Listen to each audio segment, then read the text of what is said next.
नमस्कार दोस्तों, स्वागत है आपका हमारे YouTube चैनल पर। दोस्तों, आज हम आपके लिए एक ऐसी कहानी, एक ऐसा प्रसंग लेकर हाजिर हुए हैं जो काफ़ी ज्ञानवर्धक है। प्रिय दर्शकों, ये कहानी एक राजा भोज की है। काफ़ी अच्छी कहानी है जो आज हम आपके बीच लेकर आए हैं। प्रिय दर्शकों, राजा भोज एक ऐसे राजा हुए थे जिनके पास तप, ज्ञान, धर्म और महाशक्ति, चारों शक्तियों की उपाधि राजा भोज को मिली थी। और राजा भोज को पुण्य आत्मा की भी उपाधि मिली थी। राजा भोज बहुत ही पुण्य आत्मा और बहुत ही धर्मार्थ व्यक्ति थे। वो धर्म का शासन चलाते थे। काफ़ी अच्छा शासन था उनके राज्य में, उनके शासन में। प्रिय दर्शकों, ऐसी ही कहानी हम आपके बीच आज लेकर हाजिर हुए हैं। प्रिय दर्शकों, शास्त्रों में ऐसा वर्णन है, शास्त्रों में ऐसा लिखा है कि जो इस कहानी को आधा अधूरा देखता है वो व्यक्ति पाप का भागीदार हो जाता है। तो अगर आप इस कहानी को देख रहे हैं या सुन रहे हैं तो पूरा देखें, या फिर देखें ही नहीं, जिससे आप पाप की भागीदारी होने से बच जाएं। प्रिय दर्शकों, राजा भोज को चारों चीज़ों का ज्ञान था, चारों वेद पुराणों का ज्ञान था। तप, ज्ञान, धर्म और महाशक्ति, चारों उपाधि राजा भोज को मिली थी। प्रिय दर्शकों, ऐसी ही कहानी का वर्णन आज हम इस वीडियो में करने वाले हैं।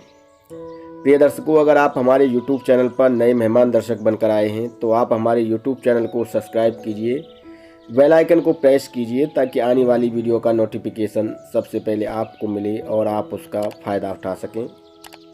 प्रिय दर्शकों, राजा भोज काफ़ी धर्म और पुण्य के लिए जाने जाते थे। उनके नगर में कोई व्यक्ति दुखी नहीं था, उनके नगर में कोई व्यक्ति परेशान नहीं था। हर व्यक्ति की वो मदद किया करते थे। उनके नगर में ही एक ब्राह्मण और ब्राह्मणी रहा करते थे। ब्राह्मण काफ़ी गरीब था और काफ़ी निर्धन था और काफ़ी बुजुर्ग हो चला था ब्राह्मण। एक दिन ब्राह्मण अपनी ब्राह्मणी से कहता है कि अब मैं तुम्हारा पेट नहीं भर सकता, क्योंकि मैं काफ़ी बुजुर्ग हो चला हूँ और मेरे पास कोई जमा पूंजी भी नहीं है जिससे कि मैं तुम्हारा पेट भर सकूँ। ऐसा जो है बुजुर्ग ब्राह्मण ब्राह्मणी से कहता है। प्रिय दर्शकों, ब्राह्मणी कहती है कि आपने ठीक कहा, आप ऐसा कीजिए, हमारे जो राजा हैं, नगर के जो राजा भोज हैं, वो काफ़ी दयालु हैं और वो आपकी मदद करेंगे। तो ब्राह्मण कहता है कि तुमने ठीक कहा, अब राजा भोज से ही अन्न पानी की मदद मांगनी पड़ेगी, तभी अपना जीवन यापन होगा। ऐसा जो है ब्राह्मण ब्राह्मणी से कहता है। और अगले दिन जो ब्राह्मण था वो राजा भोज के दरबार में पेश होता है और राजा भोज को अपनी पूरी व्यथा बताता है। राजा भोज उसकी व्यथा सुनकर काफ़ी दुखी हो जाते हैं और वो अपने सैनिकों को आदेश देते हैं कि इस गरीब ब्राह्मण को 100 मुद्राएं दे दी जाएं। राजा का आदेश पाते ही सैनिकों ने 100 मुद्रा जो है गरीब ब्राह्मण को दे दी और गरीब ब्राह्मण जो था वो अब खुश हो गया और स्वर्ण मुद्राओं को लेकर वो अपने घर आ गया और उसने एक तिजोरी में उन स्वर्ण मुद्राओं को रख दिया और स्वर्ण मुद्राओं को रखने के बाद वो सो गया। जब वो दूसरी सुबह उठा और उसने उन स्वर्ण मुद्राओं को देखा तो वो स्वर्ण मुद्राएं उसकी तिजोरी में नहीं थीं। अब वो काफ़ी दुखी होने लगा, काफ़ी व्याकुल होने लगा, काफ़ी परेशान होने लगा और ब्राह्मणी से बोला कि राजा ने हमारी 100 सोने की मुद्राएं देकर मदद की थी, अब हम राजा को क्या कहेंगे और कैसे अपना जीवन यापन करेंगे, स्वर्ण मुद्राएं तिजोरी में से गायब हैं। ऐसा जो है वो ब्राह्मण अपनी ब्राह्मणी से कहता है। ब्राह्मणी कहती है, कोई बात नहीं, ये बात आप राजा को बता देना, राजा हमारी हो सकता है फिर से मदद कर दें। वो ब्राह्मण अगले दिन फिर राजा के दरबार में हाजिर होता है और कहता है, महाराज, जो आपने स्वर्ण मुद्राएं दी थी वो स्वर्ण मुद्राएं मैंने तिजोरी में रखी थी, पर वो स्वर्ण मुद्राएं अब वहाँ नहीं हैं, वो गायब हो चुकी हैं, पता नहीं कोई चोर उन्हें ले गया है। राजा जो है उसकी बात सुनते हैं और फिर अपने सैनिकों को आदेश देते हैं कि इस गरीब ब्राह्मण को 100 मुद्राएं और दे दी जाएं। राजा का आदेश पाते ही उस गरीब ब्राह्मण को 100 सोने की मुद्रा दे दी जाती हैं और वो खुश होकर उन स्वर्ण मुद्राओं को लेकर अपने घर आ जाता है और एक बार फिर उस तिजोरी में रखकर पुनः सो जाता है। प्रिय दर्शकों, उस गरीब ब्राह्मण के स्वप्न में राजा भोज आते हैं। राजा भोज जैसा एक व्यक्ति आता है और कहता है, हे ब्राह्मण, जो हमने आपको स्वर्ण मुद्राएं दी थी वो स्वर्ण मुद्राएं हम लेने आए हैं, आप हमें वो स्वर्ण मुद्राएं दे दीजिए, हमारे राज्य में अकाल पड़ा हुआ है और हमारे राज्य में उन स्वर्ण मुद्राओं की काफ़ी ज़रूरत है। गरीब ब्राह्मण उन स्वर्ण मुद्राओं को उस राजा के हम सकल व्यक्ति को दे देता है और जब गरीब ब्राह्मण की आँख खुलती हैं और वो तिजोरी में जाके देखता है तो वो स्वर्ण मुद्राएं वहाँ पर नहीं थीं। राजा वो जो है गरीब ब्राह्मण जो है एक बार फिर राजा के पास जाता है परेशान होते हुए और कहता है कि महाराज, एक व्यक्ति मेरे स्वप्न में आया था और उसने कहा था कि राज्य में अकाल पड़ा है और हमें स्वर्ण मुद्राओं की काफ़ी ज़रूरत है। प्रिय दर्शकों, राजा उसकी बात सुनकर हक्का बक्का रह जाता है और राजा फिर उसे 100 स्वर्ण मुद्राएं देता है और राजा रात को भेष बदलकर उस ब्राह्मण के घर जाता है। तभी उसका सामना उस व्यक्ति से हो जाता है जो राजा का हमशक्ल था, जो स्वर्ण मुद्राओं को ले गया था। तो राजा जो है उस व्यक्ति से कहते हैं कि तुम कौन हो और ये क्यों गरीब ब्राह्मण को परेशान कर रहे हो। ये गरीब ब्राह्मण है, काफ़ी दुखी है, काफ़ी परेशान है, दाने दाने के लिए मोहताज है।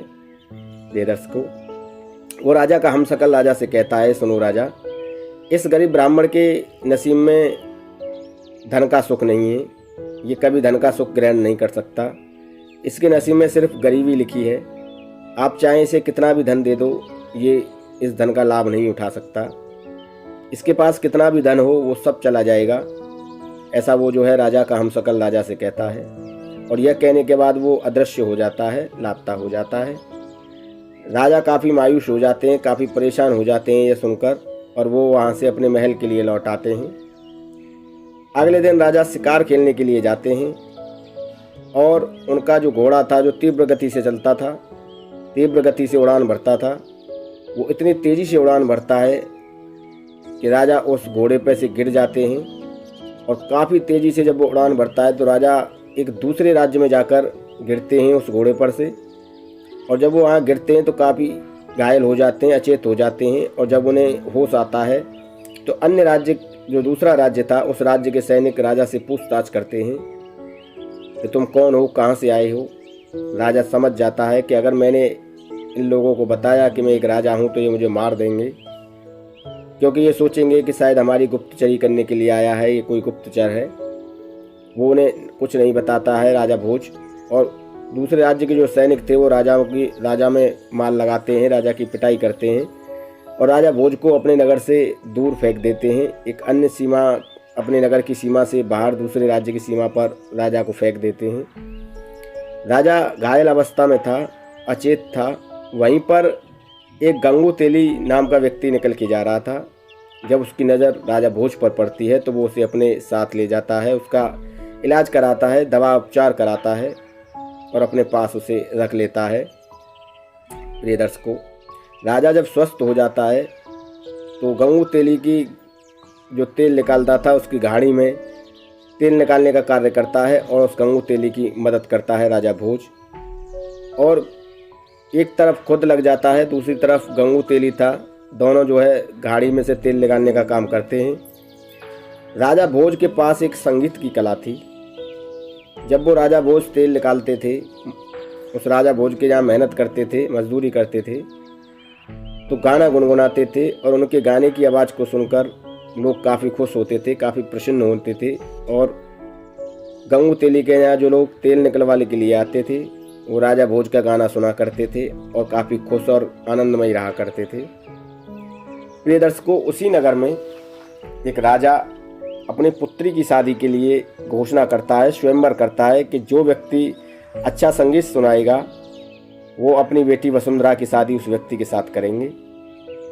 प्रिय दर्शकों, यह खबर राजा भोज और गंगू तेली को लगती है तो वो भी अपना संगीत का प्रदर्शन करने के लिए राजा के दरबार में पहुंचते हैं।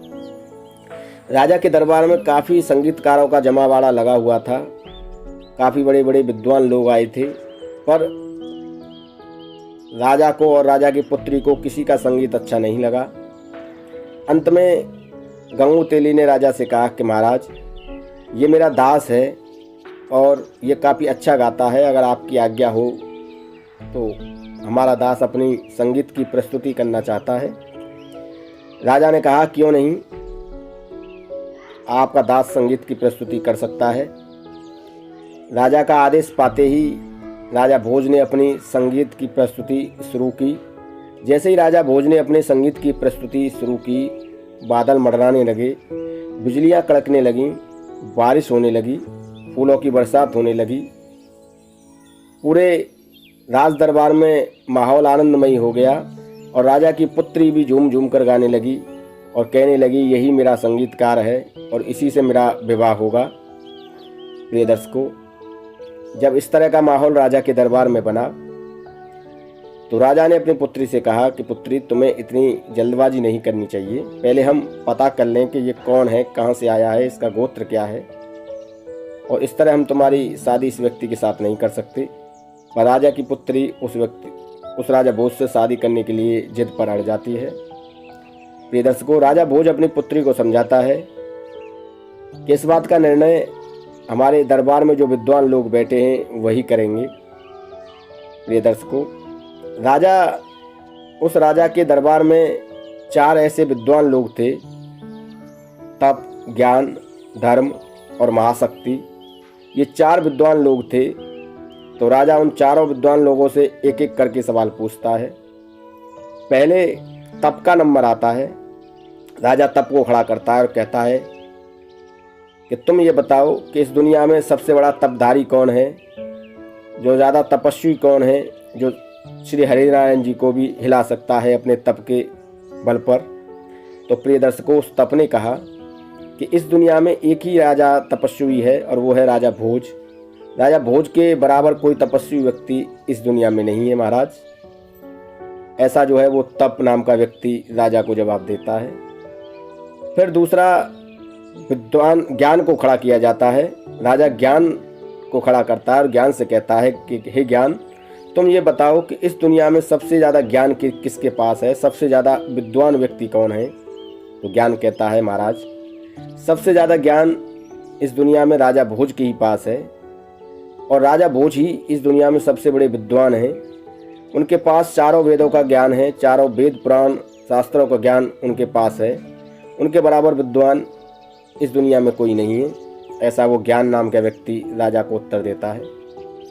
अब राजा तीसरे व्यक्ति को कहते हैं, तीसरा धर्म था कि हे धर्म, तुम बताओ इस दुनिया में सबसे बड़ी पुण्य आत्मा और सबसे बड़ा धर्मार्थ व्यक्ति इस दुनिया में कौन है। तो वो धर्म नाम का व्यक्ति जवाब देता है कि महाराज, इस दुनिया में सबसे बड़ा धर्मार्थ और धर्म का कार्य करने वाला व्यक्ति राजा भोज ही है। राजा भोज के अलावा इस दुनिया में धर्मार्थ व्यक्ति कोई नहीं है। सबसे बड़ा धर्मार्थ और पुण्य आत्मा राजा भोज ही है। ऐसा उत्तर वो धर्म नाम का व्यक्ति राजा को देता है। अब राजा चौथे व्यक्ति को खड़ा करता है जिसका नाम महाशक्ति था और राजा उस महाशक्ति से कहता है कि तुम ये बताओ इस दुनिया में सबसे बड़ी महाशक्ति कौन है, जो श्री हरिनारायण जी की सेना को भी परास्त कर सकता है। प्रिय दर्शकों, वो महाशक्ति नाम का व्यक्ति कहता है कि महाराज, इस दुनिया में सबसे बड़ा महाशक्ति राजा भोज ही हैं, जो अपने शक्ति के बल पर नारायणी सेना को भी परास्त कर सकते हैं। उनसे बड़ी महाशक्ति इस दुनिया में कोई नहीं है। इस धरती पर सबसे बड़ी महाशक्ति के दाता राजा भोज ही हैं। ऐसा वो व्यक्ति राजा को जवाब देता है। अब राजा उन चारों व्यक्तियों से कहता है कि तो आपका मतलब है कि ये चारों खूबियां सिर्फ राजा भोज के ही अंदर हैं और किसी के अंदर नहीं हैं। तो वो चारों व्यक्ति जवाब देते हैं कि महाराज, ये सभी खूबियां और तप, ज्ञान, धर्म और महाशक्ति, ये चारों चीज़ें राजा भोज के ही पास हैं। तब वो अब राजा अपनी बेटी को समझाता है कि देखो, ये व्यक्ति कोई राजा भोज नहीं है। हम तुम्हारी शादी राजा भोज के ही साथ करेंगे, जिसके पास ये चारों शक्तियाँ हैं। चारों शक्तियों का जो व्यक्ति दाता है। प्रिय दर्शकों, राजा की पुत्री जिद करती है कि नहीं, मैं इसी व्यक्ति से शादी करना चाहती हूँ। प्रिय दर्शकों, राजा भोज काफ़ी देर से मौन थे। जो गंगू तेली के दास बने हुए थे वो कहते हैं कि महाराज, इन चारों शक्तियों से भी बड़ी शक्ति कोई है इस दुनिया में। जैसे ही वो इस बात को कहते हैं, राज दरबार में सन्नाटा छा जाता है और राजा जो है उनकी बात पर चिढ़ जाता है और कहता है कि तुम एक छोटे से दास हो, तुम्हारी इतनी औकात नहीं कि तुम हमारे सामने इस तरीके से हमारी बेइज्जती करो।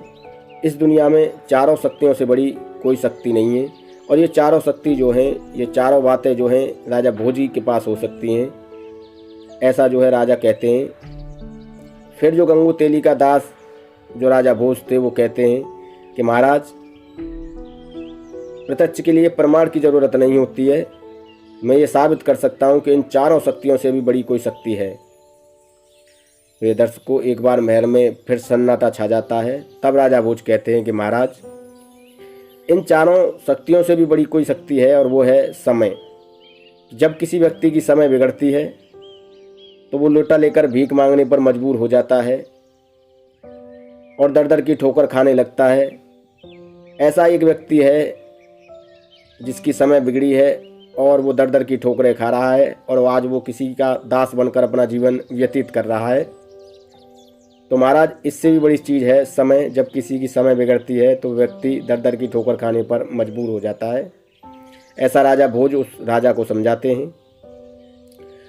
उस राज दरबार में एक विद्वान और चतुर व्यक्ति भी बैठा हुआ था। वो राजा के कान में आके कहता है कि महाराज, ये व्यक्ति सही कह रहा है।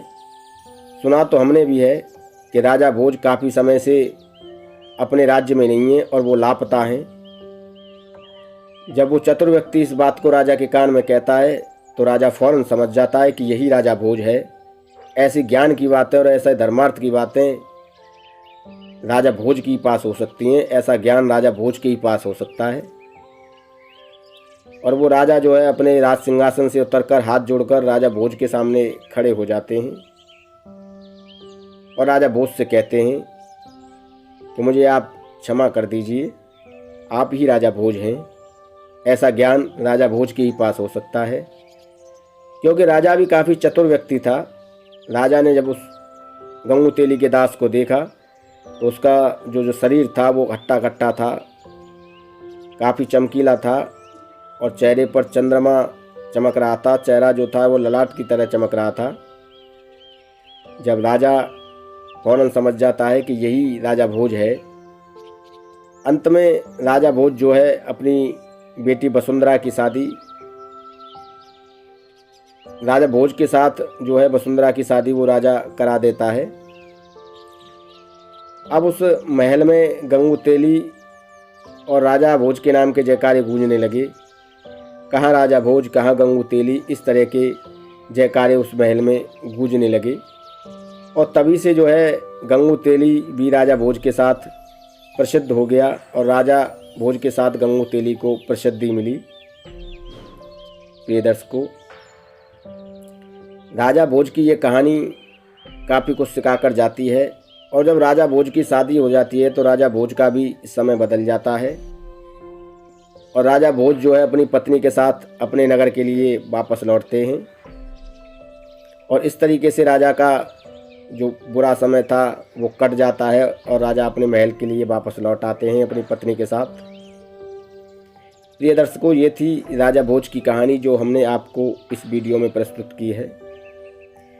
प्रिय दर्शकों, आपको राजा भोज की कहानी से प्रेरणा लेकर यह समझना चाहिए कि समय सबसे बड़ी चीज़ होती है। जब किसी व्यक्ति की समय बिगड़ती है तो चाहे वो राजा हो या कुछ और हो, वो व्यक्ति दर दर की ठोकर खाने लगता है और वो व्यक्ति भीख मांगने तक मजबूर हो जाता है जब किसी व्यक्ति की समय बिगड़ती है। तो प्रिय दर्शकों, आप इस कहानी को अपने सगे संबंधियों में भी बताएं, अपने पड़ोसियों में भी बताएं, अपने मित्रों को भी बताएं, ताकि वो इस तरह की कहानी से प्रेरणा ले सकें और अपने जीवन को सफल और सार्थक बना सकें और वो भी राजा भोज की तरह एक प्रसिद्ध व्यक्ति बन सकें और राजा भोज के पद चिन्हों पर चलकर वो भी अपने जीवन को सार्थक और सफल बना सकें। ऐसी हम आशा करते हैं, ऐसी हम उम्मीद करते हैं। प्रिय दर्शकों, अगर आप हमारे YouTube चैनल पर नए मेहमान दर्शक बनकर आए हैं तो आप हमारे YouTube चैनल को सब्सक्राइब कीजिए, बेल आइकन को प्रेस कीजिए ताकि आने वाली वीडियो का नोटिफिकेशन सबसे पहले आपको मिले और आप उसका फ़ायदा उठा सकें। प्रिय दर्शकों, इस तरह की मोटिवेशनल ज्ञानवर्धक कहानी हम अपने चैनल पर आपके लिए प्रतिदिन लाते रहते हैं और आपके ज्ञान को निरंतर बढ़ाते रहते हैं। हम आशा करते हैं और उम्मीद करते हैं कि आपको दी गई जानकारी वीडियो में अच्छी लगी होगी और आप इस कहानी से ढेर सारे लाभ उठाएंगे। प्रिय दर्शकों, अगर वीडियो अच्छा लगा हो तो प्लीज़ एक लाइक कीजिए, शेयर कीजिए अपने दोस्तों में और प्लीज़ मेरे चैनल को सब्सक्राइब करना ना भूलें।